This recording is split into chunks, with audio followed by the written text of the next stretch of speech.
Get to know us better with the Tabletop Tag. Here's 20 questions you might want to know the answers to.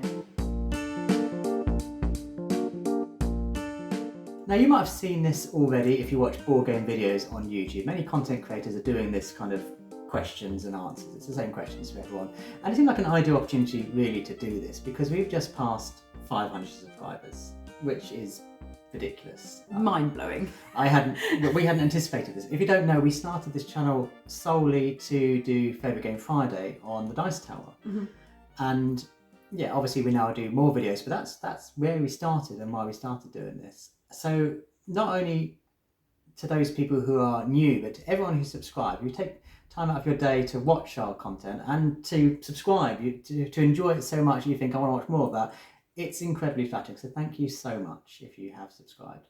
Yeah, we're really appreciative of that. And so that's why we kind of thought, what a great time when we've had some new people come along, or people that have been along the ride for the last few months when we've been doing proper content. That great chance for you all to get to know us a bit better with these Tabletop Tag questions. So some of you might already know the answers, because I think we've covered a few of these in various videos all along. But if you are new, who are we? What are we doing here? And what's our background in playing board games? We've been nominated a few times, so I think it's about time we actually sat down and do this list. Yeah, if we take any more time doing it, the trend will have well passed. Yeah, we'll just be behind the times, really. So, right, shall I get the questions? Absolutely. Question 1. Name, age, location. Okay, I am Julian. I'm Libby. And I'm 40. Just had my 40th birthday. I am, fortunately. I'm slightly older. I'm 42. Don't tell anyone, please. It's okay, because everyone thinks you look younger than me, so it's fine. We'll keep it that way. And we live in Kent if you're in the UK, and if you're not in the UK, that's below London. Just a bit below London. Yeah. It's called the Garden of England. That's where we live. Come visit. Number 2 is favourite childhood board game. Okay, if you saw my 40th birthday video, you would have seen this. My mum got me a new copy of it. It was Lost Valley of the Dinosaurs. I remember distinctly playing that with my brother. We also played Monopoly as well, and we played Thunder Road, but I remember really enjoying Lost Valley of the Dinosaurs. Oh, I hadn't realised that was your absolute favourite. I knew that I didn't have many. That was it, that's all we had. So yeah, it's that one. We should play it. We're going to play it, and you're going to play it without the rose tinted glasses. So that would be interesting. What about you? Well, we played quite a few. I feel like we weren't a sort of board game family per se, but we did have a few. My dad used to have a couple of his friends come over and they'd play Risk and have nights like that. So there's a few ancient gems in the attic that we found. But I think obviously we used to play Monopoly, Game of Life and all these kind of things, but my memories actually of playing games with my family are more card game. We used to play bridge quite a lot, and I remember one particular holiday I was with my parents, my gran, and my dad and I would match up for bridge, and we're more mathematically minded, shall we say, than my mum and my gran, and then they would moan that we would always win because we could sort of remember what cards were around in the table. You're playing it properly. We weren't card counting, but we just had a more affinity to getting it, so we would always win all the tricks. And yeah, that's like quite fond memories of being abroad around a coffee table or something, or on a boat playing cards. Is nice fond memories. So question number 3. When did you really get into the board game hobby? Okay, well, I have covered this before in a few videos. So I went to a board game cafe. I just moved to a new city, and they were doing a Mario Kart Switch meet. And at the time, I played lots of video games, no board games. And in fact, I mocked my brother playing board games because to me, like so many, it was this boring hobby of Monopoly and Cluedo. And so I said, can you do another one of these Switch nights? And they said, well, it wasn't very successful, but come to a board game social. I went to that and played a lot of party games, and that led to, proper games. For me, it was a bit more of a gradual process. We used to play a lot of games in our local pub as a group of friends, and that would tend to be sort of card games or Munchkin, Monopoly Deal, and all sorts of bits like that. And then I think it's a bit vague because it was quite a long time ago. One of my friends got into a board game group nearer where she lived, and then sort of started seeing some more different games that we'd bring to the table. And I would always go to hers, always be up for a game. And so I think it started there really. Number 4 is the first game you purchased, and do you still own it? Okay, so the first modern game. I actually checked this recently for some random reason. I keep a list of all the games I bought, how much I paid for them, because I'm a bit Spreadsheet mad. Yeah, I love a spreadsheet. So recently I was checking out to see if I'd added all the games, and I thought it would have been Colt Express. Oh right, but it wasn't. It was actually a game called Bucket of Doom. Oh, of course it was. Which I saw in a charity shop, and at the time I was playing lots of party games, and I thought, oh, that's at the board game cafe. I shall get a copy of that. We haven't played it. I think it's still shrink wrapped because. Is it? Yeah. I think we took it to a Christmas like party do thing at some point, but I didn't realise it didn't get opened. No, we never played it. It only cost me £2 at the charity shop. Oh, that's one more that I haven't allocated on the shelf of opportunity.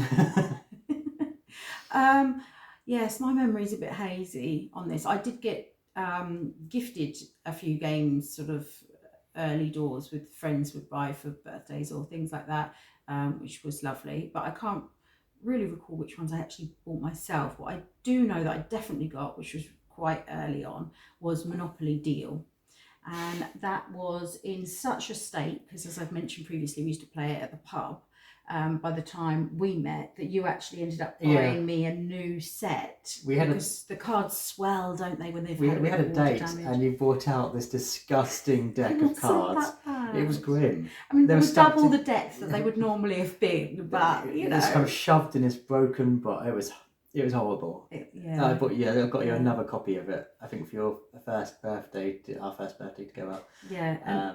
Actually, I think that I still have both, because I'm thinking, I've got the nice copy, but if we do end up ever taking it to the pub where people are sort of drinking and things, well, then I can take the dodgy copy, because it doesn't matter if it gets any damp, whereas the other one I can just I don't want to touch keep for nice. It's not got mould or anything. I don't believe it hasn't. Oh, come on. I'm sure alcohol's very cleansing. Yeah. Mm-hmm. Yeah, something. Right, so question 5.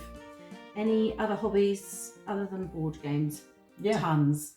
I've got. Gosh. I don't play video games much at all now. Where's the time? Bizarrely. But I love cooking. I love trying new recipes. We go to theatre quite a lot. We have a pass for our local cinema, we are always at the cinema. Yeah. And our new cinema's got like the 4DX and the IMAX and everything recently, so that's super exciting. I think we go to, usually once a week we go to cinema. Theatre we go to quite a lot, which we're not far from London, so obviously the London theatres are well known. So. Yes, I love sailing and diving and all things water sports. I like walking. Just so many things. Reading. I used to go to the gym a lot. I need to get that hobby back up and running again. we've got a nice garden, so getting into growing veg. Oh yes, gardening's having to become a new hobby because we've got a house with a massive garden, so we had to do so something because it's a steep learning curve. Yeah. So loads of things. Number 6. What's our breakthrough game or your breakthrough game? My breakthrough game. I'm sure loads of people have done this, as I said before. It was Pandemic. Was it? I think so. I got increasingly more gamey during my time at the going to the board game cafe, and I playing games like Colt Express quite regularly, which I suppose is a proper game rather than a party game. But it was certainly Pandemic, if not Pandemic Legacy, that made me truly realise that these games not only had skill required, but could tell a really engaging narrative, and it was really scratching that itch I was previously enjoying from video games. And that made me realise that there's a lot to these games and how far the hobby was removed from what I thought it was. Yeah. I mean, we played quite a lot of games, and as I said, we'd played Munchkin in the pub. I had Magic Dual Decks and all sorts of bits and bobs. But the game that I always throw back to as a sort of breakthrough, oh my gosh, this is what gaming can do. I absolutely adore it. as I think everyone already knows that watches this regularly, is Jada. Yeah, you do it by any chance. My friend had that original version almost as soon as it came out, so about 10 or more years ago now, and just absolutely loved it. It just sort of opened my eyes up into this world completely, and It's it a just, brilliant game. yeah, I love it. I love the Japanese and theme, and a lot of the things that it does just ticks all my boxes. So yeah, I think that one was just that kind of like wide-eyed moment. Really. That's interesting that both of these breakthrough games are still quite high on our list of favourite board games. Yeah. And I wonder if it's because it has that nice memory of this that opened the door. The nostalgic element of what joy it brought at that point. Yeah, for sure. Okay, number 7. What themes always draw you in? Well, I've got a few. Well, you just said Japan. Yeah, we both love Japan. If they're a Japanese theme, I've always loved Japanese anime. I love pixel art. I'm not as open to just buying anything with pixel art now than I originally was, but having said that, that led me to Boss Monster and Overboss, so that wasn't a bad thing. And we love both of those. Yeah, so, I love the art style, because that's what I played growing up, and I've always liked that kind of style. I like, obviously sci-fi ones. I like, cyberpunk looking ones. Yeah, you're getting into that lately. If it's got Back to the Future on it, I'm buying it. So I feel like you also quite like that, like 40s. The 30s film noir style golden Hollywood era. Yeah, I love all of that. So the kind of LA Confidential style crime style, I love those. Yeah, I really love Vikings. So there's one. Dinosaurs. Yeah, that's always good, isn't it? Dinosaurs and dinosaur things. Yeah. So dragons also. Oh yeah, like anything iguanas, mythical. Yeah. Newts. No, I mean there's a line, isn't there? I mean, if it was a cute newt, then sure. I mean, I do like some of those more complicated games that have the cutesy themes in them. Actually, and like we're both a sucker for like great artwork, great theme running through because of such good artwork. I would forgive a really attractive game for slightly flawed mechanics much more than I would give a ugly game for, questionable mechanics. I'm much more forgiving if it looks tasty. Yeah, you are anti-beige brigade a little bit, aren't you? More than I am, whereas I think I appreciate a game more because of its looks, but I like the mechanics of it, so I'm more forgiving for the beige. I'm not saying I wouldn't like those. No. And I have played some I've enjoyed, but it feels a barrier to entry for me, for better or worse. Question number 8 is favourite mechanism. Worker placement, I think. If I looked at all of the games on our shelves, the ones that are mine, I tend to lean towards worker placement. Yeah. Or area control, I suppose. Yeah, I think you like the area control slightly more than I do, maybe. Yeah. Well, like if I look at my most favourite game, like Scythe and Root, all share similar style area control mechanisms in them. But I would have said worker placement. But I think more a blend of those. I like a blend of. So I like card management ones, like Arnak. So a combination of it, I think, of those. Yeah, I think I'm the same. I think I hit slightly more Euro, and you hit slightly more of the area control in general. But we both really like when you can combine some of these elements into one game. It always feels fresher. Yeah. And newer. It's something like you're playing a new style of game. Whereas if it's an existing mechanism that's relatable to another game, you inevitably compare it. And so when you get something that's trying something new, that's always like that. But I would say work placement and control. Question 9 is pretty much the opposite of that. A mechanism that you don't like or are not good at. Okay, you can answer this for me.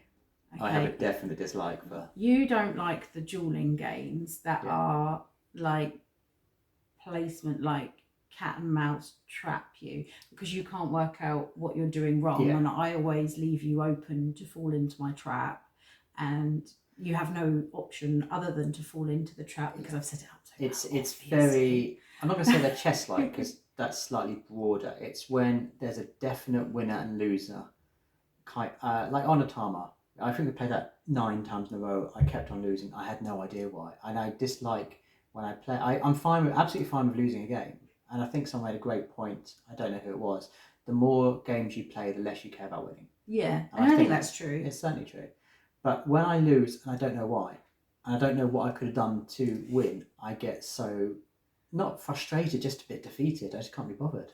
Yeah. And I've gone like with Santorini. And it just doesn't gel with me when it's a one-on-one definite cut-off point of you win, you lose, and there's no grey area, there's no long-term strategy. I just don't get on with them. Yeah, well, and the difference in that is because I know we've spoken about this before as well. And Wingspan, you played 19 times before you won a game, but you still enjoyed playing those the games. difference was I enjoyed playing it and I wanted to play again. Yeah, it wasn't like I don't know why I've lost. I lost because of trying silly things. Yeah, you do a thing where you'd be like ignoring all of the cards that were out and all the objectives. You'd just be like, right, this game, I'm going to get raptors. I'm going to have them eat all the birds and just see what happens. And obviously, it didn't end well. No, it didn't end well. But yeah, what about you? What do you dislike? I'm not the biggest fan of the dice sometimes. When it's a lucky roll and it's win or lose, or it's something where you've got to use the dice for a movement and literally nothing on there works for you, so your hands are tied behind your back. I find that really frustrating. I prefer where you can manipulate the dice, or where you can hire them up and do different things, or even some of the games that have those lucky rolls I still quite like because your chances are different or it works a bit more. But the ones where you're literally like, oh right, okay, so I've lost. Yeah, but there's no dice mitigation, no luck mitigation. Yeah, and I don't know, sometimes you need to get, you roll 6 dice and you need 1 to have a certain thing, and it's like, oh, chances that are reasonably high, so most of the time you're going to be okay. Whereas other games, when you kind of need 4 of those 6 things to be what you want, obviously the chances are so much lower of that happening, and it gets a bit more frustrating. No one wants to lose a 2-hour game because of a roll of 1 dice. No, I want to lose a game because I didn't do the strategy right. I made wrong choices. I don't want it to be on just some random last throw. I find that a bit frustrating personally. So number 10 is the newest games in your collection. Have you played them? Have you seen our latest video for the UK Games Expo? Yeah, we went a bit mad. Not the most recent game I bought. No, you're the one that said you were going to be on a buying ban, not me. And you're the one that bought a game. It was £1 though. As I said on Twitter at the time, it was less than the coffee I was about to buy. I was on the way to go to get a coffee. And you have played it 3 times already? We've played it. So, it's a little £1. I got it in a charity shop. It's a Loopy Labs style game. Desserts. It's good actually. I don't mind it. Yeah, fun. The girls enjoy it, and it's got tasty looking desserts on it. So yeah, it was an impulse buy, but yeah, our main purchase you can see in the UK Games Expo pickup. There was a lot, too many. Yeah, we're not going to list them here because I think it's in the region of 25. And no, we haven't played them all. No. We need time, but we have made we started into it. Question 11 is, what's your favourite player count? We played mostly at 2, just because that's us. But I would say, I like dedicated 2-player games that aren't watered down versions, or that are designed for 2. I think 4 more recently, because we've been going a lot to a new board game club we go to, and we go to that regularly. Yeah. So a game that works really well at 2 and really well at 4 would be my ideal. Yes, Iki is a one I'm thinking of now. Right, yeah, that's good. Yeah. Has a dedicated 2-player board, but is designed for 4. Yeah, I want games to work at 2 and work well. I also want them to work at higher player counts. And because I'm a social being and want to sort of chat to people and stuff whilst I'm playing board games, I think I'd go with a 4-player over a 3-player. Because if I'm going to playing with you as well, I want 2 new people to talk to. I'd probably go with 4. But yeah. And question 12 is, what's your board game pet peeve? Well, going back to what we just said, if a game doesn't have a proper 2-player mode, It really annoys me. We've got games on our shelves we haven't played because they're 3+. And I know obviously we are going to this board game club and playing with larger player counts. But if it's a new game that others haven't played and I've got to teach it, I want to be able to play it first. I want to play it with just us two so I know how the game works. Because I don't like when you being introduced to a new game and people checking the rules. It just slows the enjoyment down. It's not a great way to learn. No. So I want to play the game first. And if it just has no two-player mode, we can't do that. Often, we play games. Sometimes we play double-handed, but it doesn't always work for all the games. Work with everything. And what I really hate is when they say it plays 2 players, but basically you're adding in an automa to have the third. It's not. That doesn't really count in my opinion. I think they should have another little flag that's just like 2-player if you do this, or they should just not do that and make it work. I don't know. Yeah, it's like I just said, Iki proves it's doable. A proper 2-player game that has obviously an alternative version that's more player count, but it's just 2 players. You see it, so many solo modes, so many solo game versions on Kickstarter, but it's just like I want all games to work with 2 players. Everything should work. Everything. And also work higher. Yes. Or solo for those that enjoy that. Right. What's your pet peeve? Oh yes, I haven't done mine. Gosh. Do you know what I really don't like? I really, really detest it when a game comes, you open it up and there's 0 insert. Yeah. And you've got just cards in little baggies and other bits and bobs all in baggies just floating about. Or even worse, when it doesn't even come with baggies. And you get all the stacks of cardboard. We've got spare baggies, it's less of an issue, but you get stacks of cardboard and it's just like, well, how am I meant to solve all this? Yeah, now what? Like, great. Yeah. Thanks for this. Question number 13. I like it for some. What player colour do you like? Oh, that's easy. It's a really easy one. I like blue. I like green. I get upset if there's not a blue. If there isn't a blue. We're quite strict about it. Oh, do you know, in our gaming group, there's 3 people that like blue. It's usually whoever's game it is gets it, and then whoever else I find it really confusing when we're playing with someone else and they're green. I just instinctively think the greens are yours. And even more confusing when there's no green. Yeah. I've got no idea who you are. Who's this person? It's like when, Clark Kent takes his glasses off. I don't know which character you're playing now. It's not green. Yeah. What if there's no blue? Orange. I look at or as close to blue as possible. Okay. Yeah, I will very rarely play red or yellow. I would never touch green. Would never do that. Oh, you wouldn't do that to me. But yeah, I am fine with orange. I like the teals. Or turquoisey kind of tones. I like the purple sometimes. I don't mind a black. Yeah. But I would feel if you're playing black, you need to be more evil.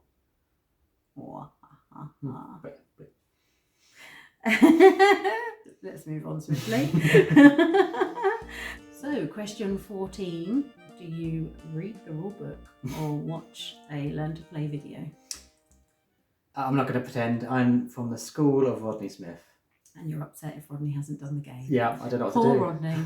He's overworked. You expect him to do every game that's ever released. Yeah, it's a bit harrowing when I check and there's no Rodney. It's like, what am I going to do now? There's other ones who do it very well as well. Yeah. But Rodney Smith is our first port of call for any new game. I think the method that we probably go with is that we watch a sort of a general review that has that kind of like overview of the game, how it plays, but not a how to play.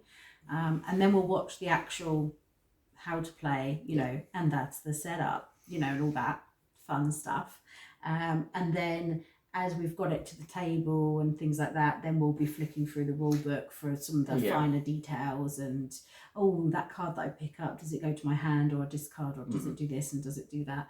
And so, we do a bit of everything, but that's kind of the order that it goes. Certainly learning via video.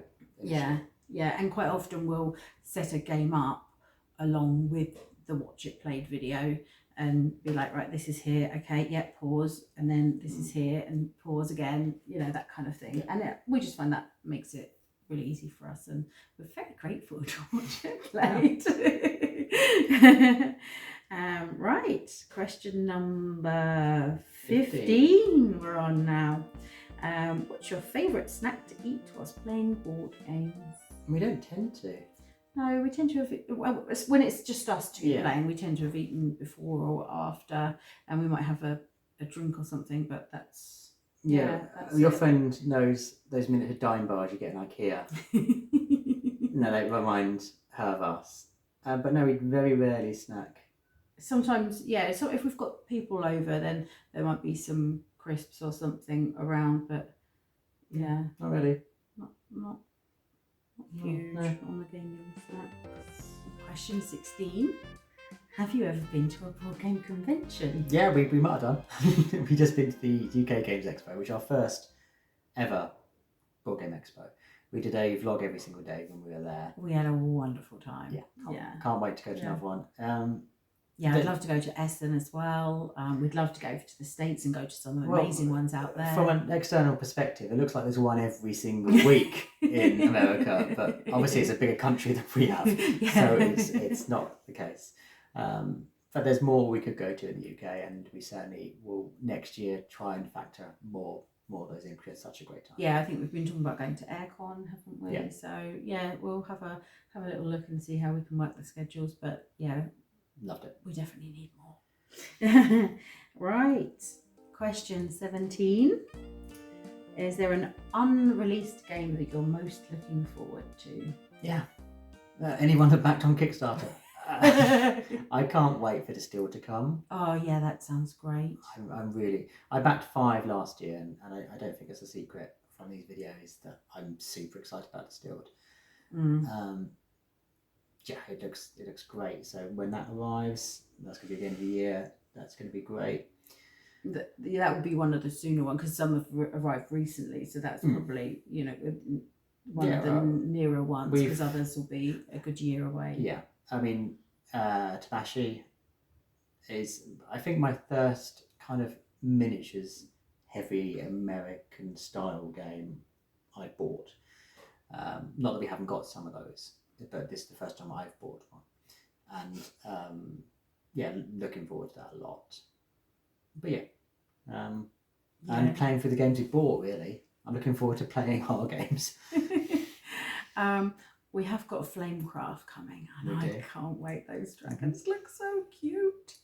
So that seems super exciting. I mean, who knows when Frosthaven's going to come? Maybe this year. Yeah. We are, I think, a third of the way now through Gloomhaven, Jaws of the Lion. So hopefully it will land at the right time for that. Our conclusion on that, we can just move straight into Frosthaven. Who knows? It's probably not going to happen.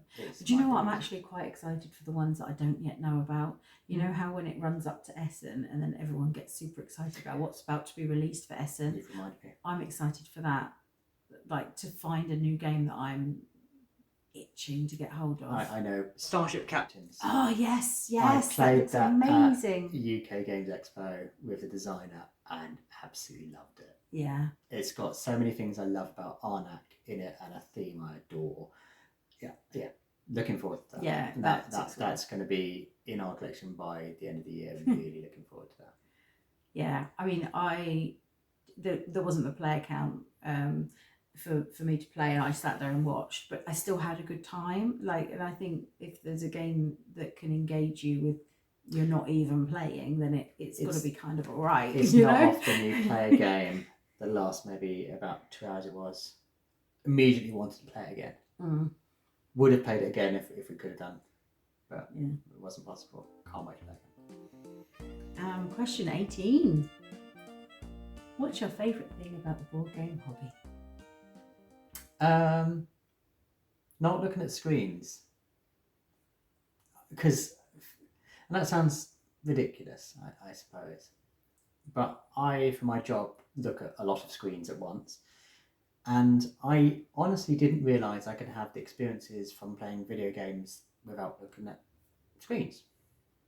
And that's always quite passive, and even if you're playing it 2-player with someone, depending on the nature of the video game, I suppose, you don't really interact in the same way you do at board games. And I really love coming home sitting down and after dinner playing a game with you, because obviously we are talking about the game, but we also just chat, and you don't necessarily do that when you are sitting there watching a series on Netflix or so I really like that. It's nice.